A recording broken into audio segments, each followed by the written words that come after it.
सावन में भगवान शिव की पूजा पाठ करना बहुत अधिक फायदेमंद होता है।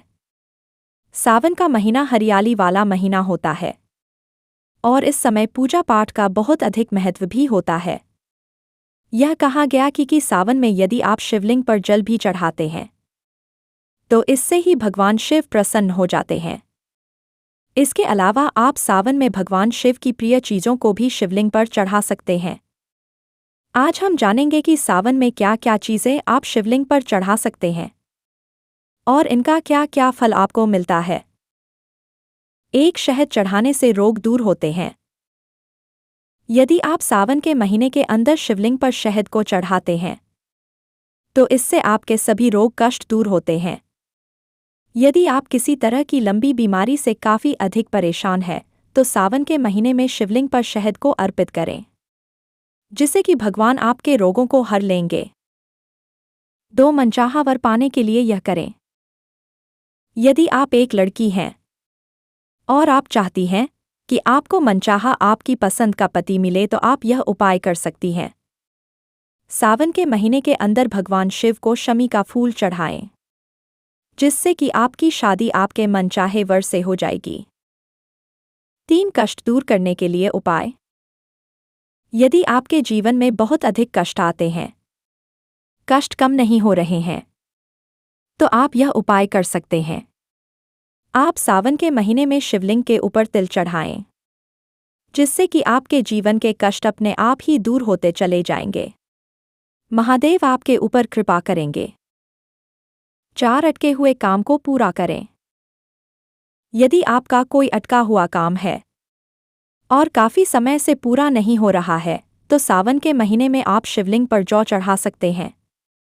ऐसा करने से काफ़ी समय से अटका हुआ आपका काम पूरा हो जाएगा और यह आपके लिए खुशी की बात ही होगी।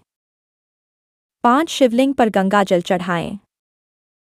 इसके अलावा यदि आपके यहाँ पर धन आने के मार्ग के अंदर किसी तरह की रुकावट बनी हुई है तो आपको यह उपाय करना चाहिए। आपको शिवलिंग के ऊपर गंगा जल को चढ़ाना चाहिए। ऐसा करने से आपके धन मार्ग के अंदर होने वाली सभी तरह की रुकावट दूर हो जाएगी और आपको फायदा ही फायदा होगा। 6. संतान सुख का उपाय।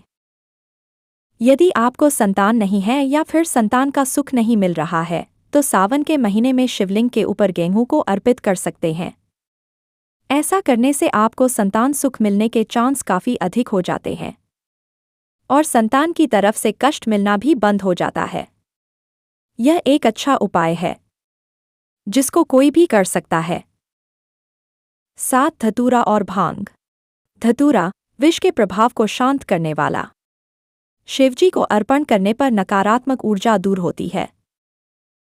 भांग शिवजी की प्रिय है, विशेषकर रुद्राभिषेक में प्रयोग होती है। रोग निवारण, मानसिक शांति, भय दूर होता है। 8. सफ़ेद फूल। महत्व। शिव को सफ़ेद रंग प्रिय है। सफ़ेद फूल चढ़ाने से मनोकामना पूर्ण होती है। वर्जित फूल। केतकी का फूल कभी न चढ़ाएं। 9. काले तिल। महत्व। तिल पापनाशक होते हैं। शिवलिंग पर चढ़ाने से जन्म जन्मांतर के पाप कटते हैं। 10. धूप और दीपक। वातावरण की शुद्धता, मन की एकाग्रता और ध्यान केंद्रित करने में सहायक। सावन, श्रावण मास भगवान शिव की उपासना का सबसे पवित्र महीना माना जाता है। इस माह में शिवलिंग पर विशेष पूजन और अभिषेक करने से शीघ्र फल की प्राप्ति होती है। शिव पुराण, स्कंद पुराण, पद्म पुराण और अन्य शास्त्रों में शिवलिंग पर चढ़ाने योग्य वस्तुओं का विस्तार से वर्णन है। सावन में श्रद्धा, नियम और विधिपूर्वक शिवलिंग पर जल, बेलपत्र, दूध, धतूरा, शहद आदि चढ़ाने से भगवान शिव शीघ्र प्रसन्न होते हैं। यह मास मोक्षदायी, कामनापूर्ति और पुण्यदायक माना गया है। इसलिए इस मास का पूर्ण लाभ लेने के लिए विधिवत पूजन करें और शिव मंत्रों का अधिक से अधिक जप करें।